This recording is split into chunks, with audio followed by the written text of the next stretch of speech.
ஈடுபட்டிருந்தால் அவருடைய நோன்பு பழுதுபடக்கூடிய வாய்ப்பு இருக்கிறது. அந்த நோன்பிலே ஏதாவது தாக்கங்கள் ஏற்படக்கூடிய சந்தர்ப்பம் இருந்திருக்கும். எனவே அப்படியான சின்ன சின்ன தவறுகளில் அந்த நோன்பாளி ஈடுபட்டிருந்தால் அந்த தவறுகளிலிருந்து விடுதலை அடைவதற்காக, விமோசனம் பெறுவதற்காக, அந்த தவறுகளை களைந்த நிலையில் பரிசுத்தமாக நோன்பு அல்லாஹு தாலாவிடத்திலே அங்கீகரிக்கப்பட வேண்டும் என்பதற்காக வேண்டித்தான் இந்த நோன்பு, இந்த ஜகாத்துல் ஃபித்ர் கடமையாக்கப்படுகிறது என்று ரசூலுல்லாஹி ஸல்லல்லாஹு அலைஹி வஸல்லம் அவர்கள் முதலாவது காரணத்தை சொல்கிறார்கள். எனவே எந்த ஒரு நோன்பாளியாக இருந்தாலும் அவர் மலக்கு அல்ல. அவர் தனது நாவினால் அல்லது தனது உறுப்புகளினால் சிறிய சிறிய பாவங்களில் ஈடுபடுவதற்கான சந்தர்ப்பம் இருக்கிறது. எனவே அப்படியான சந்தர்ப்பத்தில் இந்த நோன்பை பரிசுத்தப்படுத்த வேண்டி இருப்பதனால் இந்த ஜகாத்துல் ஃபித்ரை கொடுத்து அந்த பரிசுத்தத்தை நாங்கள் பேண முடியும். உதாரணமாக நாங்கள் எங்களுடைய கடமையான ஐங்கால தொழுகைகளுக்கு முன்னாலும் பின்னாலும் முன்பின் சுன்னத்துக்களில் ஈடுபடுகின்றோம்.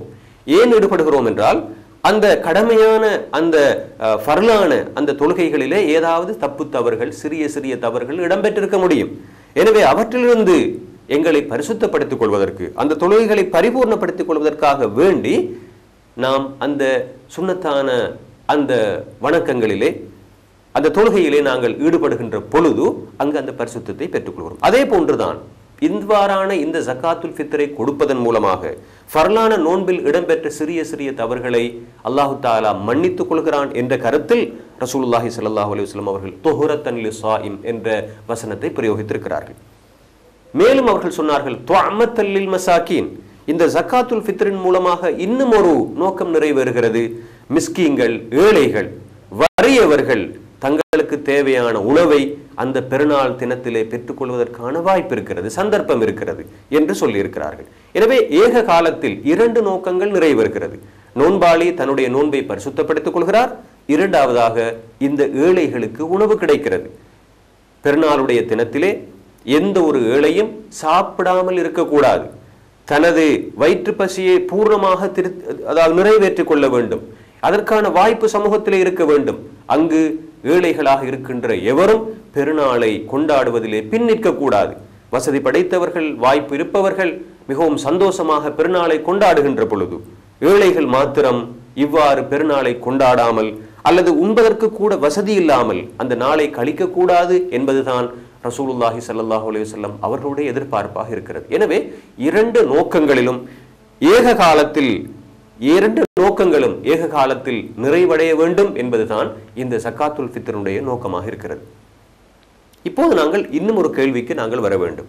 அதாவது இந்த ஜகாத்துல் ஃபித்ரை யார் வழங்க வேண்டும், யார் மீது கடமை? அன்பின் இஸ்லாமிய சகோதர சகோதரிகளே, வழக்கமாக நாங்கள் சொல்லுகின்ற ஜகாத் என்ற அந்த ஐங்கடமைகளில் ஒன்றான அந்த ஜகாத்திற்கும் ஜகாத்துல் ஃபித்ருக்கும் இடையிலே வேறுபாடு இருக்கிறது. அடிப்படையான வேறுபாடு என்னவென்றால், ஜகாத் என்ற அந்த பெரிய கடமை சொத்துக்களை பரிசுத்தப்படுத்துவதற்காக வேண்டி, பணத்தை, செல்வத்தை பரிசுத்தப்படுத்துவதற்காக வேண்டி வழங்கப்படுகின்ற ஒரு கடமை. ஆனால் இந்த ஜகாத்துல் ஃபித்ரை பொறுத்தவரையிலே சொத்துக்களை பரிசுத்தப்படுத்துவதற்காக வேண்டி அது வழங்கப்படுவதல்ல. அது வழங்கப்படுவது மனித உடம்பை பாதுகாப்பதற்கு, பரிசுத்தப்படுத்துவதற்கு. மனிதனுடைய உடலிலே இருந்து, நோன்பாளியின் உடலிலே இருந்து, உறுப்புகளிலிருந்து ஏதாவது சிறிய சிறிய தப்புக்கள் வெளியாக இருந்தால் அந்த மனிதனை பரிசுத்தப்படுத்துவதற்காக வேண்டித்தான் ஜகாத்துல் ஃபித்ரா அல்லது ஜகாத்துல் ஃபித்ர் என்பது கடமையாக்கப்படுகிறது. எனவே இரண்டு ஜகாத்துக்களுக்கும் இடையிலே வேறுபாடு இருக்கிறது. இந்த ஜகாத்தை பொறுத்தவரையில் இன்னும் ஒரு சிறப்பம்சம், ஜகாத்துல் ஃபித்ரை பொறுத்தவரையிலே இன்னும் ஒரு சிறப்பம்சம் என்னவென்றால், இந்த ஜகாத்துல் ஃபித்ர் ஏழைகள், பணக்காரர்கள், அடிமைகள், சுதந்திரவான்கள், ஆண்கள், பெண்கள், சிறியவர்கள், பெரியவர்கள் என்ற எந்த வேறுபாடும் இல்லாமல் அனைவரும் இதனை வழங்கியாக வேண்டும். நாங்கள் வழக்கமாக ஜகாத்தை பொறுத்தவரையிலே யாரிடத்திலெல்லாம் பண வசதி இருக்கிறதோ, செல்வந்தர்களாக இருக்கிறார்களோ அவர்கள் மாத்திரம்தான் வழங்க வேண்டும் என்று அந்த ஐங்கடமையான ஜகாத்தை பற்றி சொல்வோம். ஆனால் இந்த ஜகாத் அப்படி அல்ல. யாருடைய வீட்டிலே பெருநாள் அன்று சாப்பிடுவதற்கு, அன்று பகலும் அன்று இரவும் சாப்பிடுவதற்கு தேவையான உணவுக்கு மேலதிகமான உணவு இருக்கிறதோ, அந்த ஊரிலே வழக்கமாக அந்த வீட்டிலே எந்த சாப்பாட்டை உணவாக கொள்கிறார்களோ அப்படியான உணவு மேலதிகமாக இருந்தால் அப்படியான மேலதிகமாக இருக்கின்ற அனைவர் மீதும் இந்த ஜகாத் கடமையாகிறது. எனவே ஏழையும் வழங்குகிறார், பணக்காரரும் வழங்குகிறார். இப்படியான ஒரு சந்தர்ப்பத்தை நாங்கள் ஒரு சிறப்பம்சத்தை இந்த ஜகாத்துல் ஃபித்ரிலே நாங்கள் கண்டு கொண்டிருக்கிறோம். ரசூலுல்லாஹி ஸல்லல்லாஹு அலைஹி வஸல்லம் அவர்கள் தெளிவாகவே சொல்லியிருக்கிறார்கள், அலா குல்லி ஹுர்ரின் அவ் ஆபிதின் அவ் தக்கரின் அவ் உன்சா சகீரின் கபீரின் ஃபகீரின் கனியின், ஏழை மீது, பணக்காரன் மீது, சிறியவர் மீது, பெரியவர் மீதெல்லாம் கடமையாகிறது. இப்படி சொல்லுகின்ற பொழுது சிறிய பிள்ளையும் கொடுக்க வேண்டுமா என்ற ஒரு கேள்வியும் எழக்கூடும். ஆனால் ஒரு குடும்பத்தின் தலைவனாக இருப்பவன் தனது பராமரிப்பில் உள்ள தான் செலவழிக்க கடமைப்பட்ட அனைவருக்குமாக வழங்குகின்ற அந்த ஜக்காத்தை தான் நாங்கள் ஜக்காத்துல் ஃபித்ரா என்று சொல்கிறோம். எனவே ஒரு குடும்பத்தின் தலைவன் தனது மனைவிக்காக, தனது பராமரிப்பில் உள்ள பிள்ளைகளுக்காக, தனது பராமரிப்பில் உள்ள தனது தாய் தகப்பன் என்பவர்களுக்காக வேண்டி அவர்கள் சார்பில் அவர் இந்த ஜக்காத்துல் ஃபித்ரை வெளிப்படுத்த வேண்டும் என்பதுதான் இங்கு கவனிக்க வேண்டிய விஷயமாக இருக்கிறது. எனவே இந்த இடத்திலே ஒரு சிறிய கேள்வி எழக்கூடும், வயிற்றிலே இருக்கின்ற சிசுவுக்கும் ஜக்காத்துல் ஃபித்ர் வெளிப்படுத்தப்பட வேண்டுமா அல்லது அந்த தகப்பனால் வழங்கப்பட வேண்டுமா என்ற ஒரு கேள்வி. உண்மையில் இது தொடர்பாக இமாம்களுக்கு மத்தியிலே கருத்து வேறுபாடு இருந்தாலும் அப்படியான ஒரு சிசுவுக்காக, குழந்தை கருவிலே வளர்ந்து கொண்டிருக்கின்ற சிசுவுக்காக வேண்டி வழங்க வேண்டிய அவசியம் இல்லை என்பதுதான் இங்கு ஏற்றுக்கொள்ளத்தக்க கருத்தாகும். ஆனாலும் ஷாபான் மாதத்தின், ரமலானுடைய மாதத்தின் கடைசி நாள், அதாவது ஷவ்வால் மாதத்தின் தலைப்பிறை தென்பட்டதற்கு பின்னால் ஒரு குழந்தை பிறக்குமாக இருந்தால் அந்த சந்தர்ப்பத்தில் அந்த குழந்தைக்காக வேண்டி ஜக்காத்துல் ஃபித்ர் வெளிப்படுத்தப்பட வேண்டும் என்பது இங்கு ஏற்றுக்கொள்ளத்தக்க கருத்தாகும். எனவே அதனையும் தனது பிள்ளைகளில் ஒன்றாக கருதி, அது சிறிய ஒரு சிசுவாக இருந்தாலும் அதற்காக வேண்டியும் அந்த தகப்பன் ஜக்காத்துல் ஃபித்ரை வெளிப்படுத்த வேண்டும் என்பது இங்கு கட்டாயமாக நாங்கள் கவனிக்க வேண்டிய ஒரு அம்சமாக இருக்கிறது. எனவே நாங்கள் வழக்கமாக சொல்லுகின்ற அந்த ஐங்கடமை ஜக்காத், அந்த பெரிய கடமை என்று சொல்கிறோமே, அந்த ஐங்கடமைக்கும் இதற்கும் உள்ள வித்தியாசத்தை நாங்கள் இங்கு தெளிவாக தெரிந்து கொள்ள வேண்டியவர்களாக இருக்கிறோம்.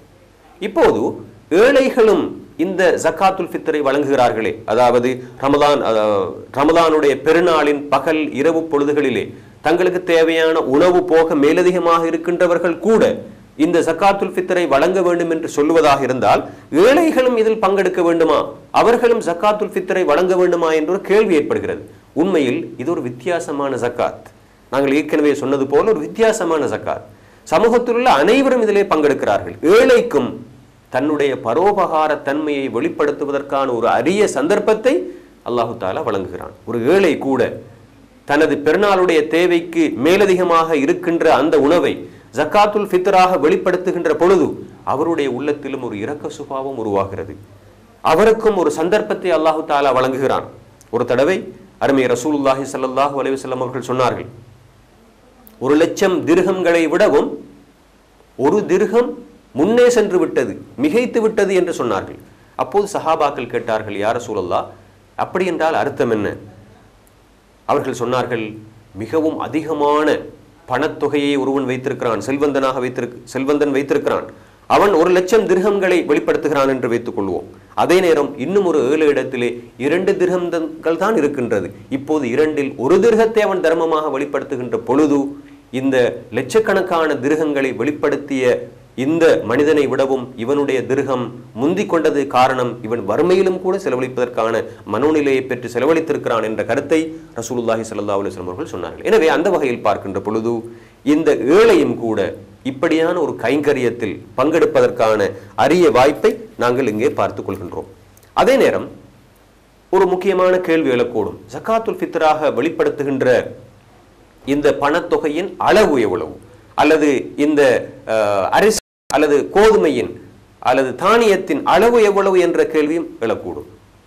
அதற்கு முன்னால் இன்னும் ஒரு கேள்வி, நாம் எத்தகைய தானியங்களிலே இந்த ஜக்காத்துல் ஃபித்ரை வெளிப்படுத்துவது?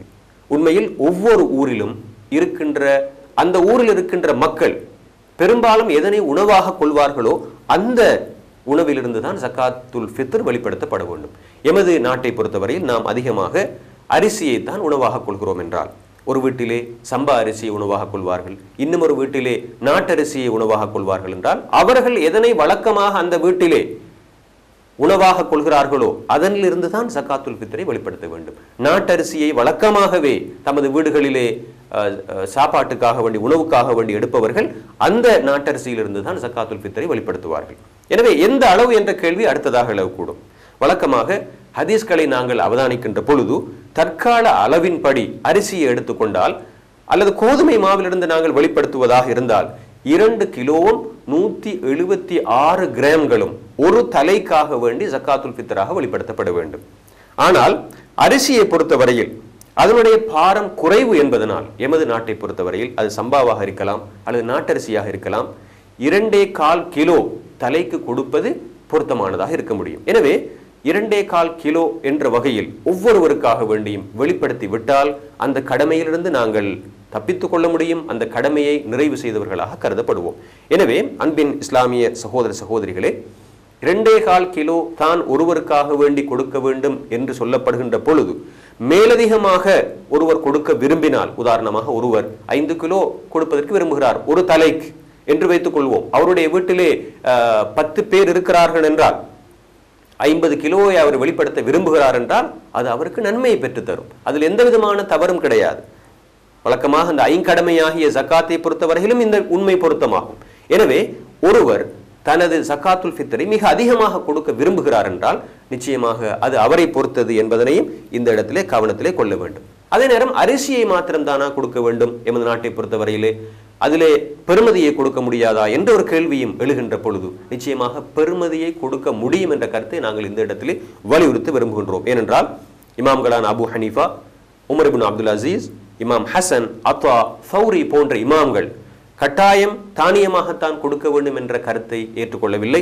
அவர்கள் அதனுடைய பெறுமதியையும் கொடுக்கலாம் என்று சொல்லியிருக்கிறார்கள். நவீன காலத்தை பொறுத்தவரையிலும் அந்த கருத்தை நாங்கள் ஏற்றுக்கொள்ளலாம். ஏனென்றால் எல்லோரும் அரிசியை கொடுக்க ஆரம்பித்து விட்டால் ஏழைகளை பொறுத்தவரையில் அவருடைய வீடுகளிலே அவற்றை களஞ்சியப்படுத்துவது கஷ்டமாக இருக்கும். சில நேரங்களிலே அவர்களுக்கு வேறு வேறு தேவைகளை நிறைவு செய்வதில் கஷ்டமாக இருக்கும். அந்த அரிசியை எடுத்துக்கொண்டு வேறு இடங்களுக்கு சென்று விற்க வேண்டிய நிர்பந்தமும் அவர்களுக்கு ஏற்படலாம். எனவே அதனுடைய பெறுமதியை கொடுக்க முடியும், அரிசியாக இருந்தால் அதனுடைய பெறுமதியை கொடுக்க முடியும் என்பதுதான் ஏற்றுக்கொள்ளத்தக்க கருத்தாக இருக்கும்.